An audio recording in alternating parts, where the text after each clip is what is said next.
ಎಲ್ಲರಿಗೂ ನಮಸ್ಕಾರ.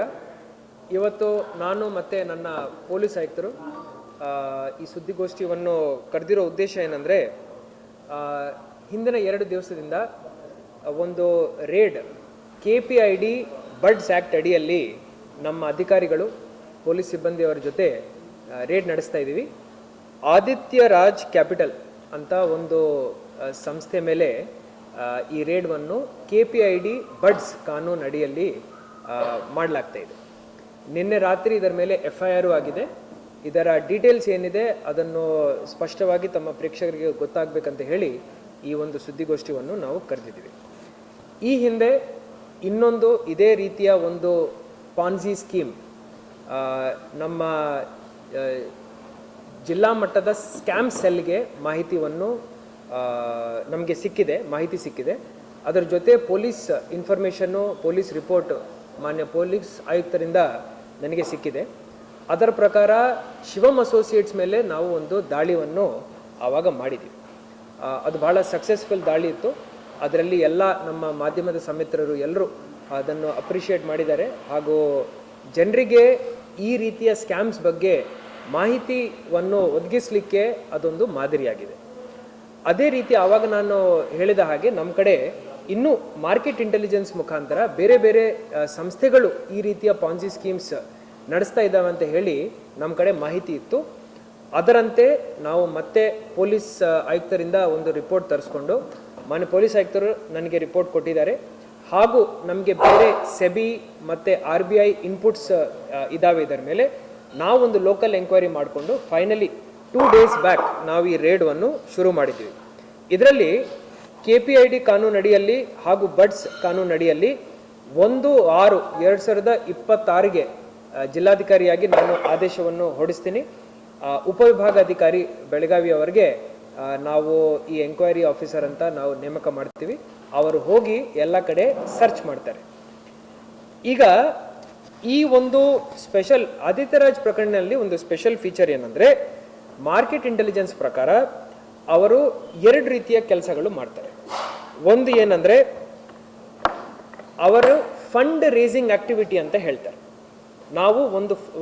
ನಾನೊಬ್ಬ ಫಂಡ್ ರೇಸರ್, ನಾವು ಫಂಡ್ ರೇಸಿಂಗ್ ಮಾಡ್ತೀವಿ, ಇನ್ವೆಸ್ಟ್ಮೆಂಟ್ ಆಪರ್ಚುನಿಟಿ ನಾವು ನಿಮಗೆ ಕೊಡ್ತೀವಿ ಅಂತ ಹೇಳ್ತಾರೆ.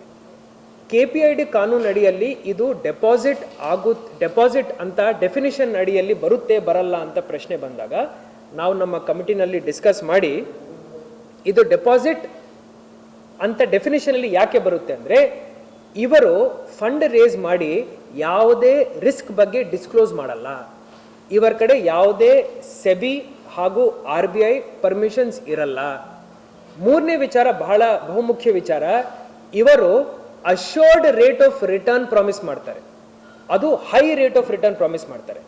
ಮೊನ್ನೆ ಆ ಸ್ಕ್ಯಾಮ್ ಅಲ್ಲಿ ತಿಂಗಳಿಗೆ 3% ಇತ್ತು. ಈ ಒಂದು ಪಾನ್ಜಿ ಸ್ಕ್ಯಾಮ್ ಅಲ್ಲಿ ತಿಂಗಳಿಗೆ 5% ನಾವು ರಿಟರ್ನ್ ಕೊಡ್ತೀವಿ, ಅಶ್ಯೂರ್ಡ್ ರಿಟರ್ನ್ ಕೊಡ್ತೀವಿ ಅಂತ ಹೇಳಿ ಅವರು ಆ ಒಂದು ಆಮಿಷವನ್ನು ತೋರಿಸ್ತಾರೆ.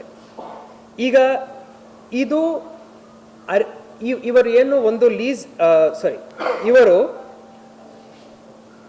ಲೆವರೇಜ್ ಫಂಡಿಂಗ್ ಅಗ್ರಿಮೆಂಟ್ ಅಂತ ಹೇಳಿ ಒಂದು ಅಗ್ರಿಮೆಂಟ್ನು ಈ ನಮ್ಮ ಠೇವಣಿದಾರರ ಜೊತೆ ಮಾಡ್ಕೊಳ್ತಾರೆ. ಲೆವರೇಜಿಂಗ್ ಫಂಡ್ ಅಗ್ರಿಮೆಂಟ್ ಅಲ್ಲಿ ಇವರು ರಿಸ್ಕ್ಸ್ ಬಗ್ಗೆ ಮಾತಾಡಲ್ಲ. ಇವರ ಕಡೆ ಡೆಪಾಸಿಟ್ ತಗೊಳ್ಳಿಕ್ಕೆ ಲೆವರೇಜ್ ಫಂಡಿಂಗ್ ಅಗ್ರಿಮೆಂಟ್ LFA ಅಂತ ಹೇಳ್ತಾರೆ. ಇದರದ್ದು ಏನು ಟ್ರಾನ್ಸ್ಲೇಷನ್ ಇದೆ ಅದು ತಮಗೆ ಹೇಳ್ತೀನಿ. ಲೆವರೇಜಿಂಗ್ ಫಂಡ್ ಅಗ್ರಿಮೆಂಟ್ ಅಂತ ಮಾಡಿಕೊಂಡು ಇದರಲ್ಲಿ fixed monthly return of 5% principal plus 5% interest for 20 months ಅಂತ ಹೇಳಿ ಲಾಕ್ ಇನ್ ಪೀರಿಯಡ್ ಹಾಕ್ತಾರೆ. ಆ ಒಂದು line is a clear example of mischief under KPID ಕಾನೂನು ಅಡಿಯಲ್ಲಿ ಇದು ಇಲ್ಲಿಗ್ಯಾಲಿಟಿ ರೇಂಜ್ಗೆ ಬರುತ್ತೆ.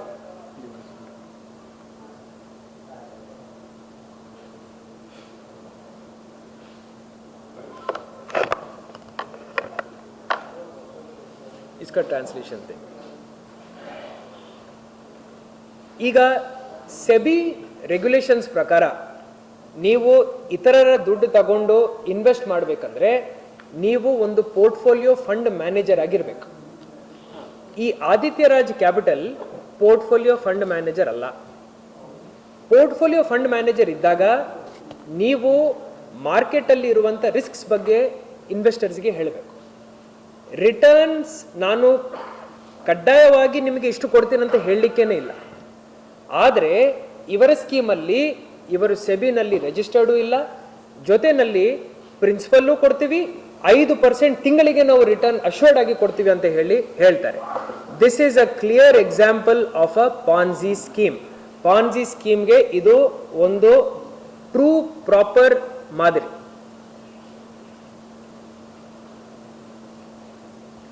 ಈಗ ನಾವು ಈ ಎಂಕ್ವೈರಿ ಮಾಡುವಾಗ ಪೊಲೀಸ್ ಆಯುಕ್ತರ ಜೊತೆ ನಾವು ಡಿಸ್ಕಸ್ ಮಾಡಿಕೊಂಡು ಎಲ್ಲೆಲ್ಲಿ ಇವರ ಸಂಸ್ಥೆಗಳಿದ್ದಾವೆ ಅದನ್ನು ನಾವು ಇನ್ಫಾರ್ಮೇಶನ್ ಗ್ಯಾದರ್ ಮಾಡಿದ್ದೀವಿ.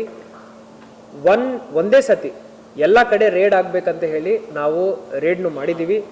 ಸದ್ಯಕ್ಕೆ ಸರಿಸುಮಾರು 6,500 to 7,000 ಜನ ಇನ್ವೆಸ್ಟರ್ಸ್ ಇದರಲ್ಲಿ ಇನ್ವಾಲ್ವ್ ಇದ್ದಾರೆ, ಇದರಲ್ಲಿ ವಂಚಿತರಾಗಿದ್ದಾರೆ ಅಂತ ಹೇಳಿ ನಮಗೆ ಪ್ರಿಲಿಮಿನರಿ ರಿಪೋರ್ಟಲ್ಲಿ ಗೊತ್ತಾಗಿದೆ ಪ್ರೈಮಾ ಫೇಸಿ. ಇದಲ್ಲದೆ ಸರಿಸುಮಾರು 50 ಕೋಟಿ ಮೀರಿ ಈ ಒಂದು ಇಶ್ಯೂ ಇದೆ. 50 ಕೋಟಿ ಅಂತ ಯಾಕೆ ಮತ್ತೆ ಹೇಳ್ತಾ ಇದ್ದೀನಿ ಅಂದರೆ, 50 ಕೋಟಿ ಮೀರಿ ಹೋಗಿದೆ ಅಂದರೆ ಇದು ನಾವು CIDಗೆ ಶಿಫ್ಟ್ ಮಾಡ್ತೀವಿ. ಬಟ್ ಪ್ರಿಲಿಮಿನರಿ ಎಂಕ್ವೈರಿ ಪ್ರೈಮಾ ಫೇಸಿ ಇದು ಮಚ್ ಮೋರ್ ದ್ಯಾನ್ ಅದಕ್ಕಂತ ಒಂದು 4-5 ಪಟ್ಟು ಜಾಸ್ತಿ ದೊಡ್ಡ ವಿಚಾರ ಆಗಿರುತ್ತದೆ. ಈಗ ಫಂಡ್ ರೇಸರ್ ಅಂತ ಏನು ಪದ ಉಪಯೋಗ ಮಾಡ್ತಾರೆ, ಇದು ಆರ್ಟಿಫಿಷಿಯಲ್ ಗ್ಯಾರಂಟಿ ಕೊಡೋ ಒಂದು ಪದ. ನೀವು ಫಂಡ್ ರೇಸ್ ಮಾಡಿ ನೀವು ಎಲ್ಲಿ ಇನ್ವೆಸ್ಟ್ ಮಾಡ್ತೀರಾ ಆ ಒಂದು ಡಿಸ್ಕ್ಲೋಷರ್ ನೀವು ಇನ್ವೆಸ್ಟರ್ಗೆ ಮಾಡಲಿಲ್ಲ ಅಂದರೆ this falls under the category of artificial guarantee. ಜೊತೆಯಲ್ಲಿ misrepresentation of financial viability, it attracts section 3 fraudulence ಅಂತ ಹೇಳಿ ಸೆಕ್ಷನ್ 3 ಅಟ್ರಾಕ್ಟ್ ಆಗುತ್ತೆ. ಇನ್ನೊಂದು ವಿಚಾರ ಏನಂದ್ರೆ ಲ್ಯಾಕ್ ಆಫ್ ಟ್ರಾನ್ಸ್ಪರೆನ್ಸಿ.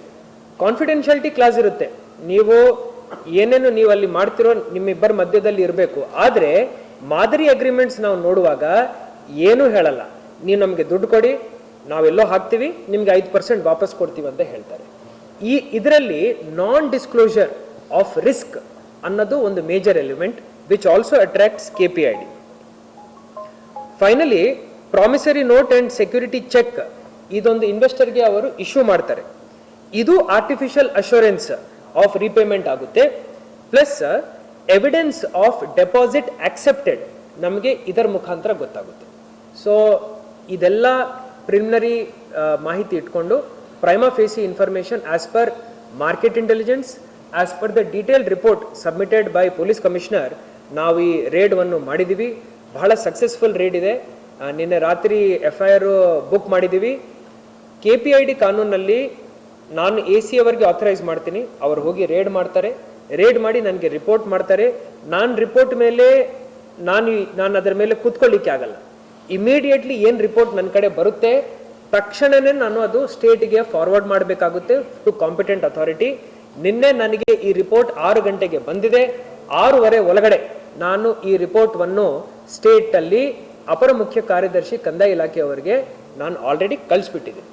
ಅಲ್ಲಿ ಅವರು ಇವತ್ತು ಸಂಜೆ ಒಳಗಡೆ ಕಾಂಪಿಟೆಂಟ್ ಅಥಾರಿಟಿವನ್ನು ನೋಡಲ್ ಆಫೀಸರ್ ಏನು ಸ್ಟೇಟ್ ಲೆವೆಲ್ ನೋಡಲ್ ಆಫೀಸರ್ ಇರ್ತಾರೆ, ಕಾಂಪಿಟೆಂಟ್ ಅಥಾರಿಟಿವನ್ನು ಅವರು ನೇಮಕ ಮಾಡ್ತಾರೆ.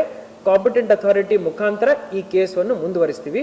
ಪೊಲೀಸ್ ಆಯುಕ್ತರೀಗ ಅವರು ಮಾಡಿರೋ FIR ಆ್ಯಂಡ್ ಫರ್ದರ್ ಸೀಜರ್ ಅವರೇನೇನು ಮಾಡ್ತಾ ಇದ್ದಾರೆ ಮತ್ತೆ ಮುಂದಿನ ಕ್ರಮ ಅವರೇನು ವಹಿಸ್ತಾರೆ ಪೊಲೀಸ್ ಇಲಾಖೆ ಮುಖಾಂತರ CID ಮುಖಾಂತರ ಅದರ ಬಗ್ಗೆ ಬ್ರೀಫಿಂಗ್. ಇನ್ವೆಸ್ಟ್ಮೆಂಟ್ ಕಲೆಕ್ಟ್ ಮಾಡಿ ಎಲ್ಲಿಂದ ದುಡ್ಡು ತಗೊಳ್ತಾರೆ? 5% ಮಂತ್ಲಿ ಕೊಡ್ತಾರೆ ಅಂತಂದರೆ ಇನ್ವೆಸ್ಟರ್ ಹತ್ರ ದುಡ್ಡು ತಗೊಂಡು ಅದನ್ನು ಎಲ್ಲಿ ಇನ್ವೆಸ್ಟ್ ಮಾಡಿ ತೆಗಿತಾ ಇದ್ದಾರೆ? ಭಾಳ ಕರೆಕ್ಟ್ ಪ್ರಶ್ನೆ. ನಮಗೂ ಈ ಪ್ರಶ್ನೆ ಬಂತು. ನಾವು ಅವರ ಬ್ರೋಷರ್ ನೋಡುವಾಗ ಮಾರ್ಕೆಟ್ ಇಂಟೆಲಿಜೆನ್ಸ್ ಅಲ್ಲಿ ನಮಗೆ ಮಾಹಿತಿ ಬರ್ತಾ ಇರುವಾಗ ನಾವು ಮೇಜರ್ಲಿ ನೋಡಿರೋ ಪಾಯಿಂಟ್ ಅದೇ.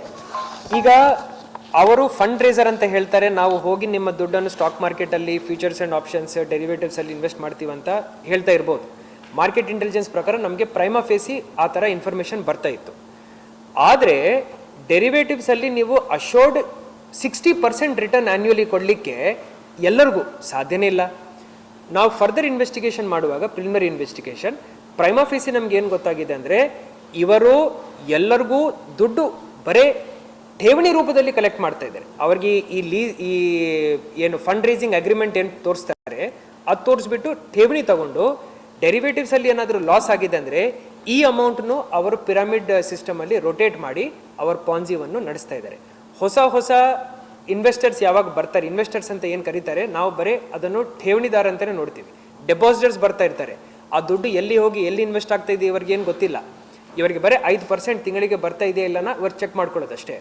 ಬಟ್ ಈ ದುಡ್ಡನ್ನು ಎಲ್ಲೆಲ್ಲಿ ಲಾಸಸ್ ಆಗ್ತಾ ಇದ್ದಾವೆ ಅಲ್ಲಿ ಅದನ್ನು ರೀಅಡ್ಜಸ್ಟ್ ಮಾಡಿಕೊಂಡು ಇವರಿಗೆ 5% ಕೊಡ್ತಾ ಬಂದು ಈ ಪಾನ್ಜಿವನ್ನು ನಡೆಸ್ತಾ ಇದ್ದಾರೆ ಅಂತ ಪ್ರೈಮಾ ಫೇಸಿ ನಮ್ಮ ಇನ್ವೆಸ್ಟಿಗೇಷನ್ಗೆ ಗೊತ್ತಾಗಿದೆ.